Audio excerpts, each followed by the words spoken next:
Good morning, everybody. Thank you for coming today. This week, House Republicans are hard at work advancing several important measures on the floor. Among these items, I want to highlight two bills that we are pushing to protect consumers and Americans' right to financial privacy, values I believe that everyone can actually get behind. The Financial Innovation and Technology for the 21st Century Act will protect consumers and encourage innovation by creating a regulatory framework for digital asset markets through legislation. Again, the most important part, through legislation, not through regulators, which is one of the reasons this town is in such disarray. We are going to do this through legislation. Through transparency and disclosure requirements, the digital asset marketplace will be a better place and safer for participants and allow American innovation to thrive. I commend the Financial Services and Agriculture Committees for their work on this important legislation. We're also supporting the CBDCA Anti-Surveillance State Act, which is critical to blocking federal bureaucrats from creating a central bank digital currency and allowing a China-like reality in which our financial system could easily be weaponized against Americans and allow the government to closely monitor every transaction and track consumer behaviors. Implementing a CBDC is simply un-American. There are a few things that could totally infringe on our freedoms and autonomy, few things other than this type of currency and how this type of currency can be closely tracked, it can be withheld, it can be weaponized based on behaviors, causes, and of course political leanings. I commend our Majority Whip, Tom Emmer, for his leadership on this bill, and I invite him to take the podium now. Thank you, Blake.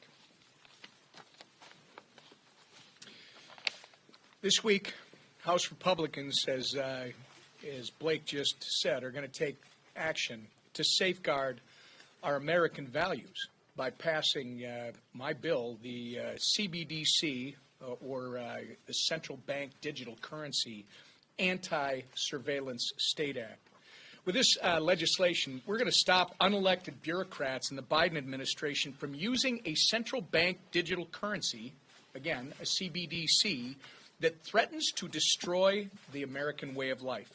Unlike decentralized digital assets such as Bitcoin, CBDCs are a digital form of sovereign currency designed, issued, and monitored by the federal government.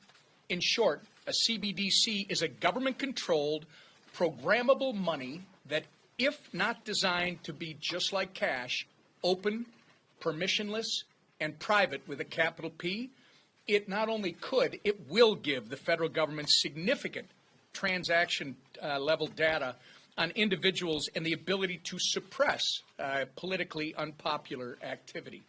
We've already seen examples of foreign governments weaponizing their financial system against their citizens.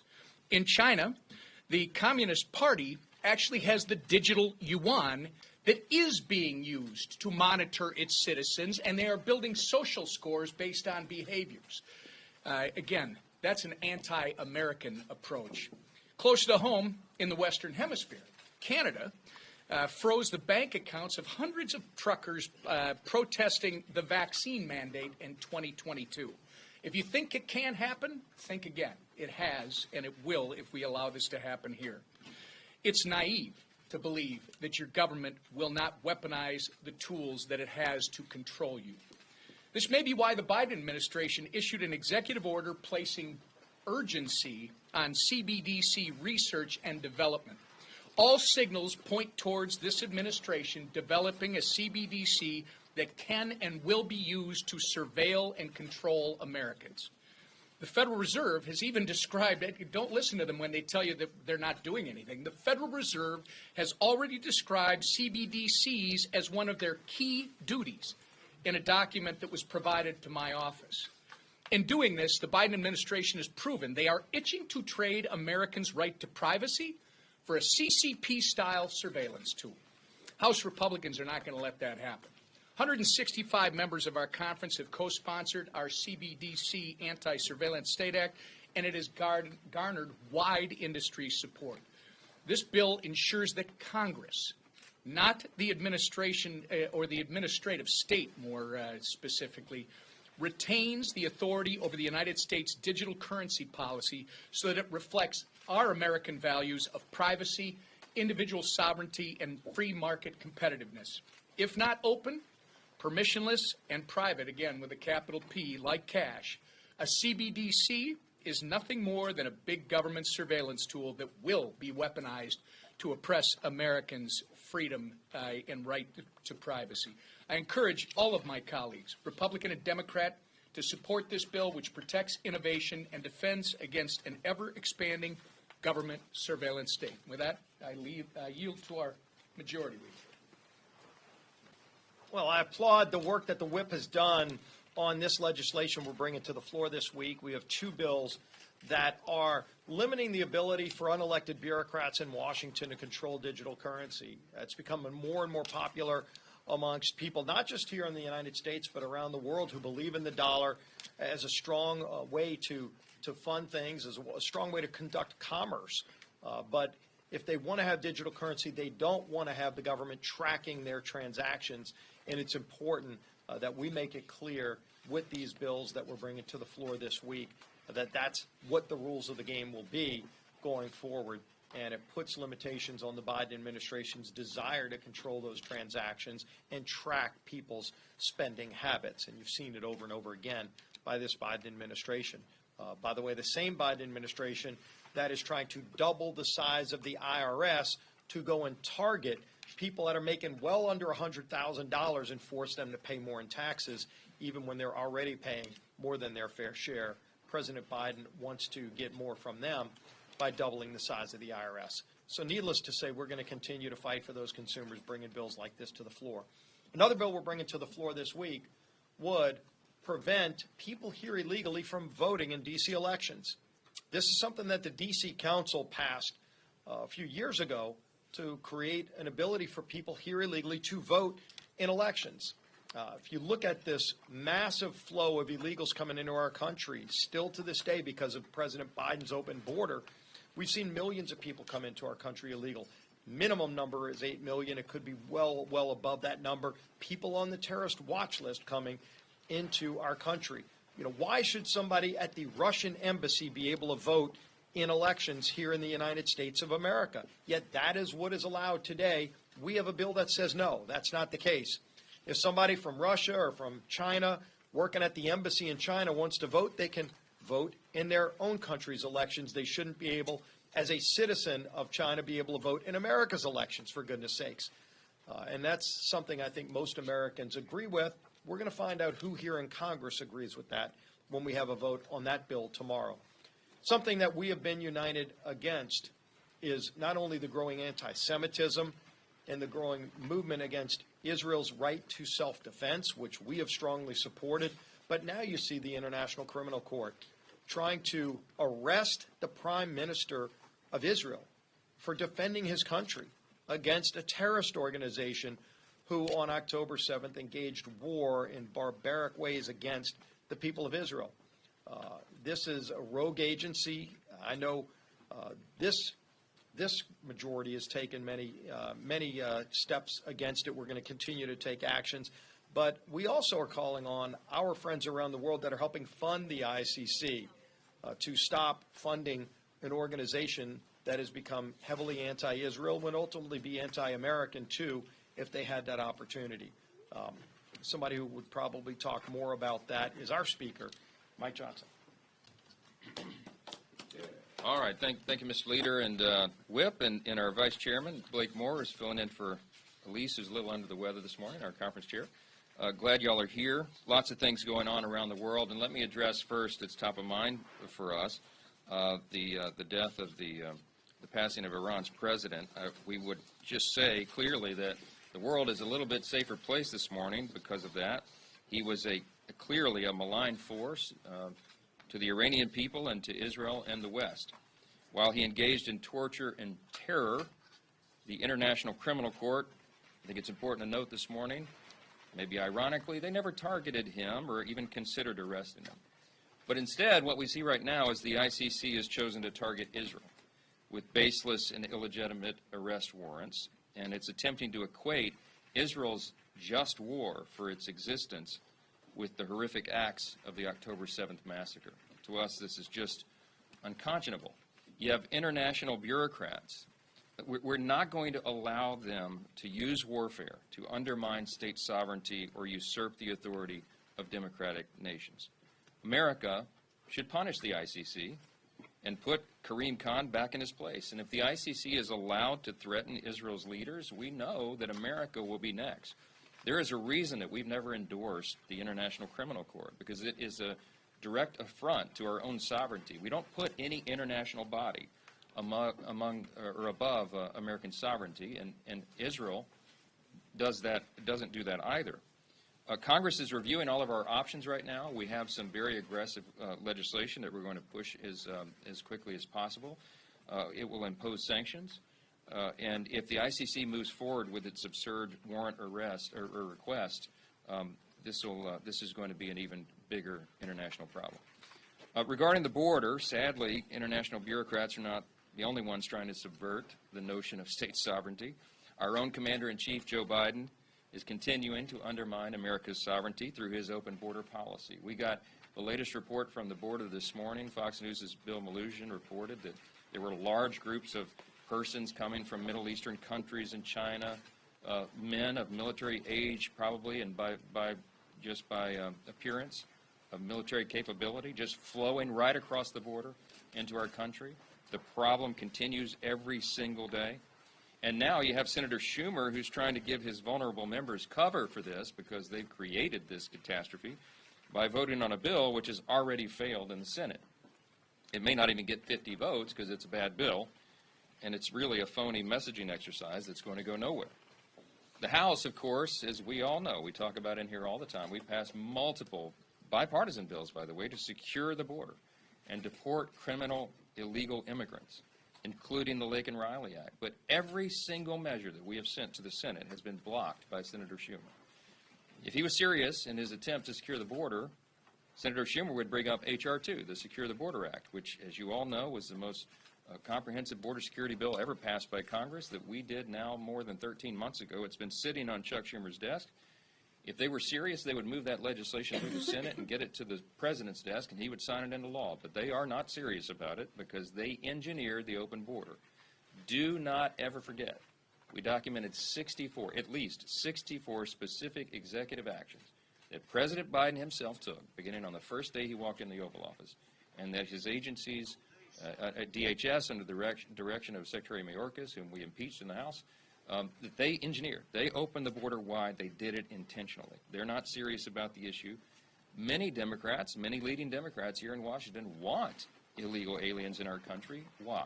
So they can become voters and they can affect the outcome of the census in 6 years to affect reapportionment in Congress.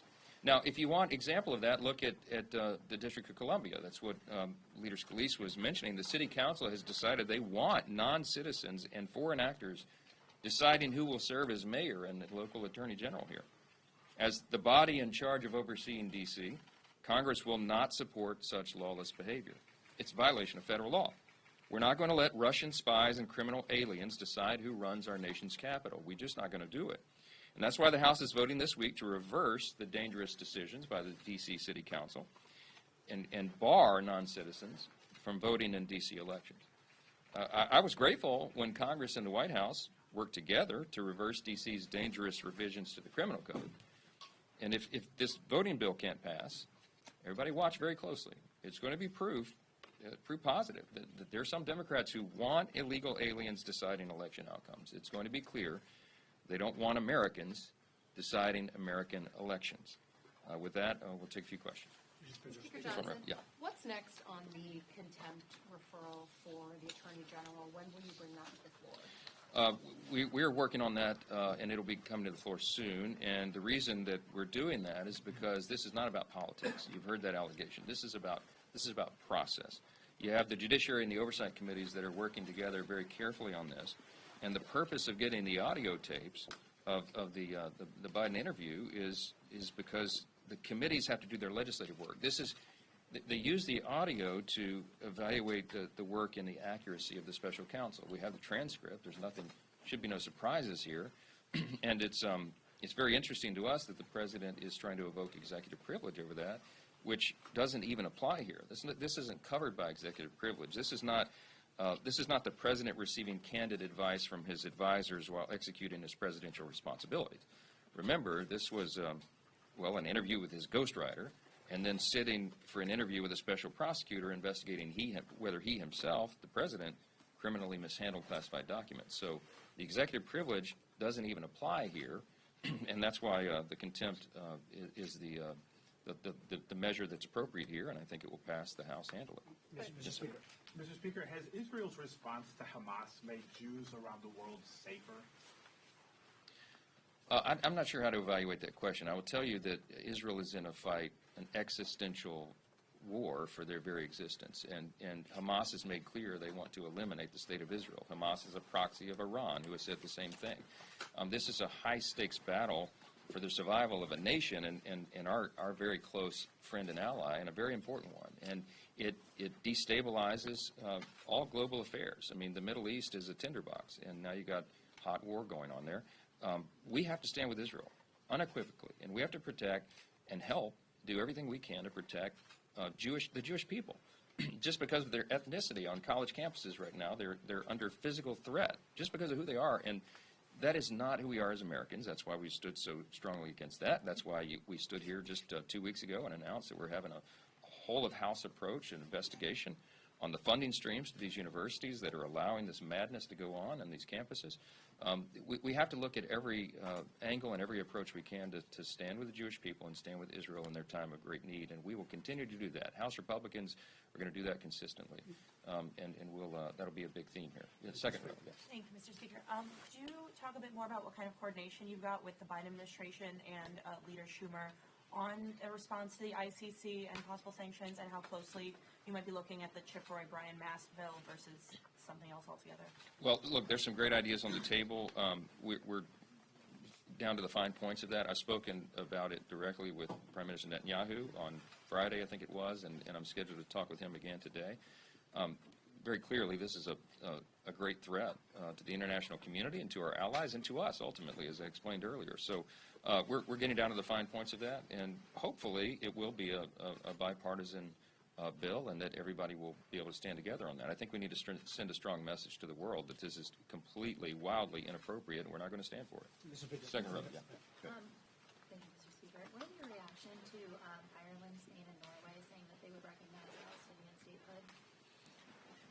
I don't have any reaction to that. I haven't seen the details of their statements or what they're proposing. I would just say this. This is not the time for anybody in the international community, including our own president, to be stepping in and trying to micromanage the affairs in Israel as they're trying to, as I said, fight for their very existence. I think we've got to be very careful about that. And there'll be lots of deliberate discussion about what's next after the war and after this, after peace is restored there. But I think it's premature to do that, and I'm not going to comment on that much any further. Yes. You've been very clear about your disdain for the hush money case, but what about the underlying alleged conduct of paying off a porn star to keep this extramarital affair allegedly quiet? You're a deeply religious man, a moral man. Does that alleged conduct cause you any concern about the former president's character?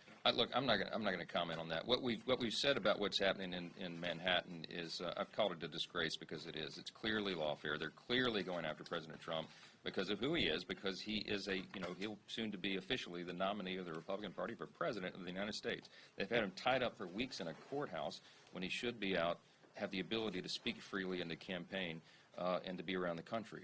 This is clearly by design. These prosecutors in these various locations have coordinated with the Department of Justice in Washington. Everybody knows what's going on. Everybody. If you look at this objectively, there's no way to look at this in any other way. The case is patently absurd. You've had every legal analyst across the board acknowledge as much.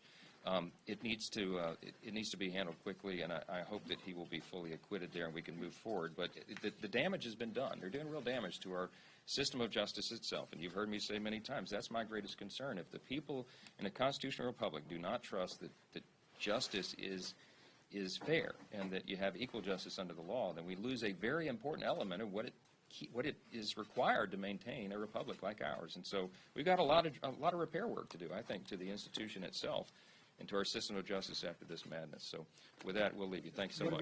Do you have any reaction to these Americans being held in the Turks and Caicos and whether or not they should have to be sentenced to 12 years for carrying ammo in?